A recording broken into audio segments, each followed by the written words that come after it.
Tenemos más invitados, son las 7 de la mañana con 18 minutos ahora.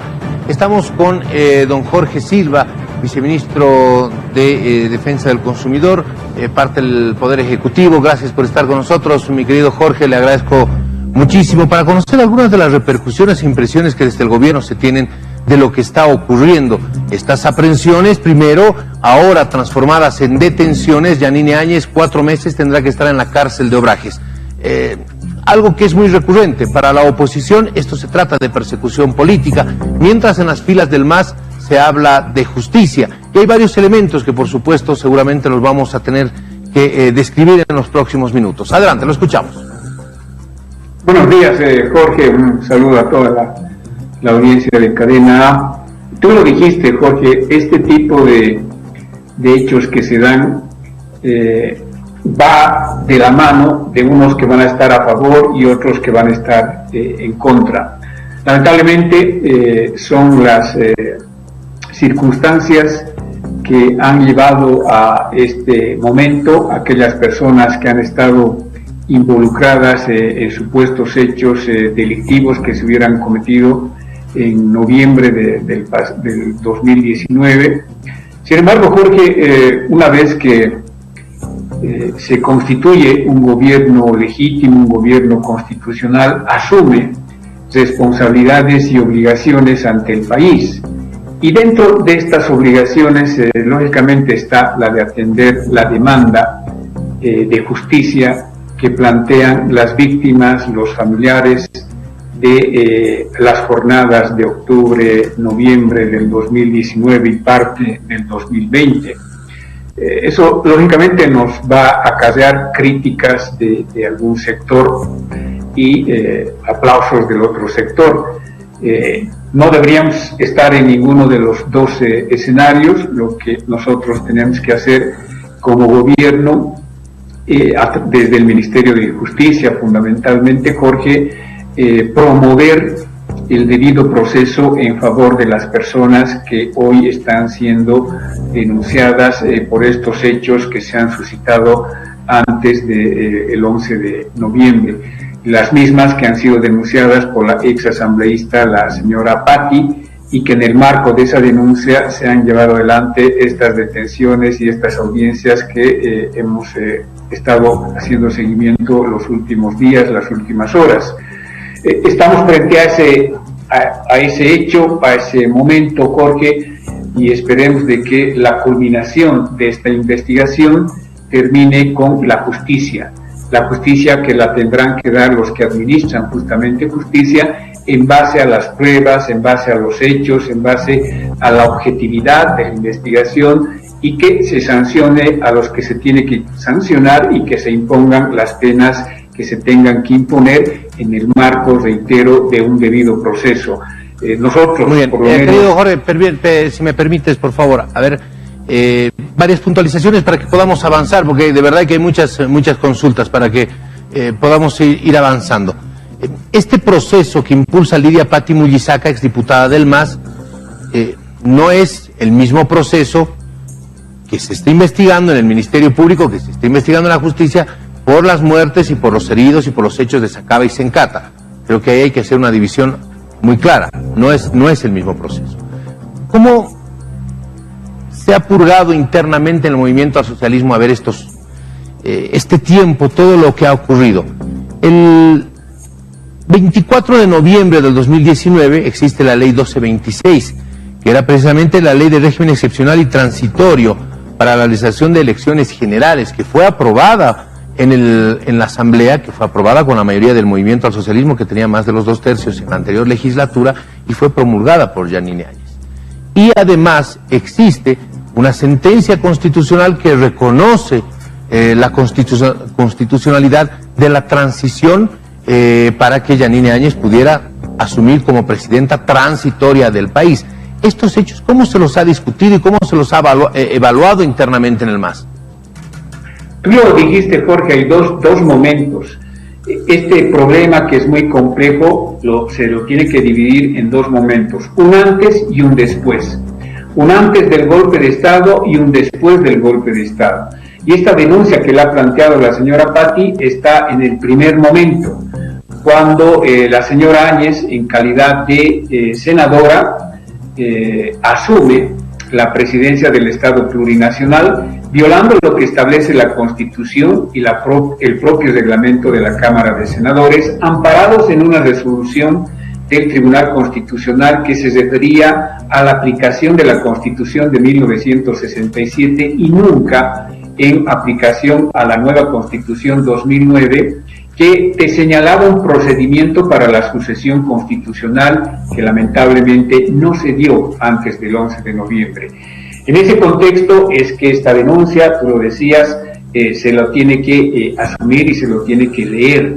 Luego viene el segundo momento, ya como efecto del golpe de Estado, donde hay la comisión de otros delitos y otros actores que han participado y que también amerita una investigación, y para cuyo efecto el ministro de Justicia ya ha anunciado que va a presentar ante la instancia correspondiente la denuncia contra la señora Áñez, que asume como presidenta de facto, y posteriormente sus actos derivan en una serie de delitos que se han cometido y que ameritan ser investigados en las instancias correspondientes. Por ello es que se va a plantear esta denuncia ante la Asamblea Legislativa Plurinacional para que de ahí se continúe con el procedimiento que establece la ley especial para juzgar a autoridades del órgano ejecutivo. Pedir el procesamiento de quienes en su momento avalaron, estaba mencionando la ley 1226 del 24 de noviembre, que establece la ley de régimen excepcional y transitorio para la realización de elecciones generales, a quienes dentro de la Asamblea Legislativa eran parte de la bancada del MAS, que tuvieron que ver con esto. La ley que posteriormente fue promulgada por Yanine Áñez, ¿va a haber aquello también? ¿Va a haber un proceso contra exasambleístas del MAS, querido Jorge? Jorge, a ver, para explicar un poco a los televidentes, ha habido una crisis política producto del 11 de noviembre. ¿Cuál era esa crisis política? O la señora Áñez había asumido la conducción del Estado para convocar a elecciones, o había asumido para prorrogarse en el cargo. Y al parecer lo segundo sucedió, es decir, no se convocó, de acuerdo a lo que ella misma señaló en un momento. Estoy asumiendo la presidencia solamente para convocar a elecciones en el plazo que señala la Constitución. No lo hizo. Entonces se generó una crisis política y la mejor forma democrática de salir fue justamente la salida a elecciones. Se tenía en ese momento dos caminos. O se dejaba que el gobierno de facto continúe indefinidamente en el poder, o se convocaba a elecciones. Se optó por lo segundo, se optó por la salida democrática para solucionar una crisis política que estaba viviendo el país.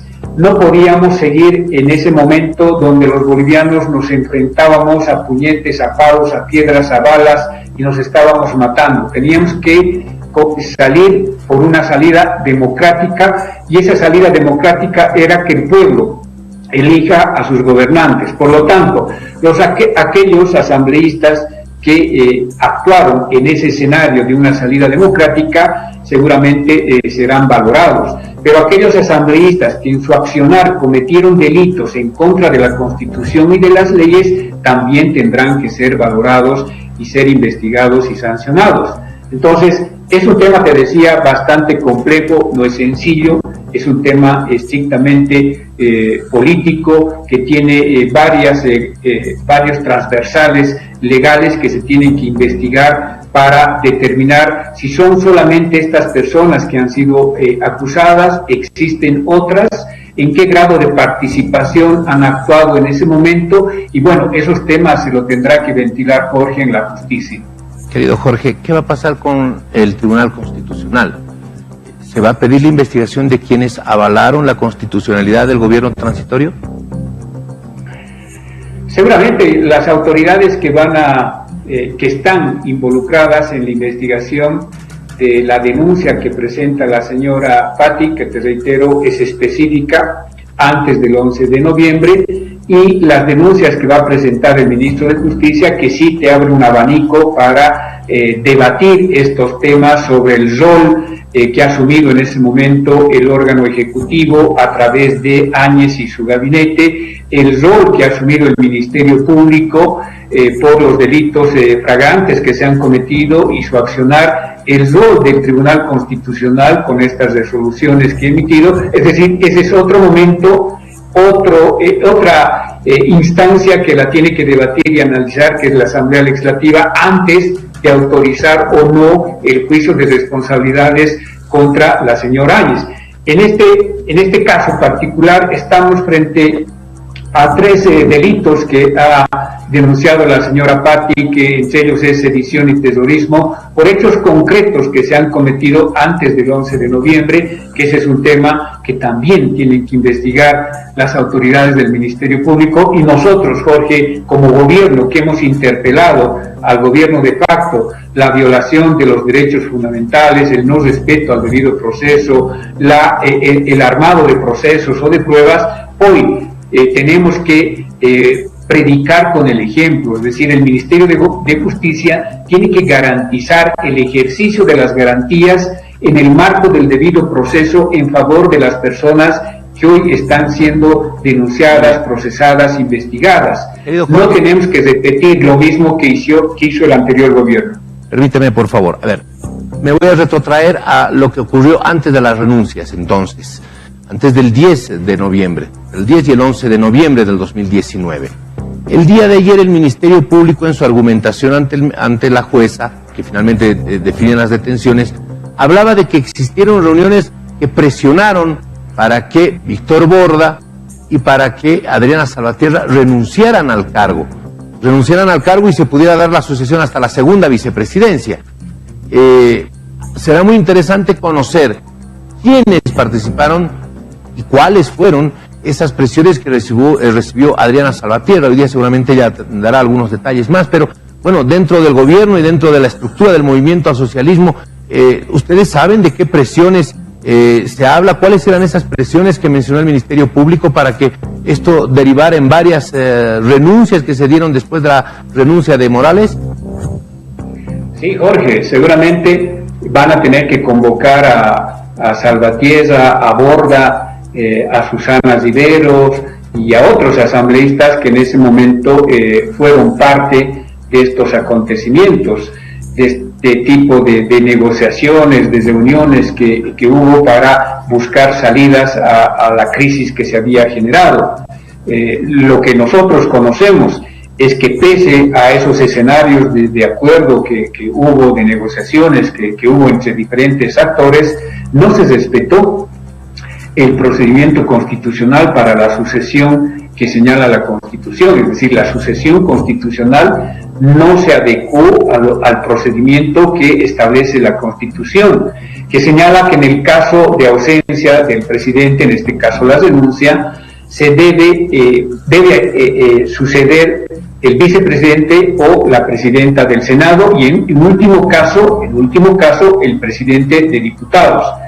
Pero se dieron varios hechos para que renuncie la presidenta del Senado, Salvatierra. También se dice que hubo varias presiones para que renuncie Borda, que era presidenta de diputados, y se genere un vacío que fue llenado posteriormente con una serie de irregularidades. Porque lo primero, Jorge, que tenían que haber hecho es convocar a sesión de Senado para elegir a la nueva presidenta del Senado ante la renuncia de Salvatierra, que era la presidenta del Senado.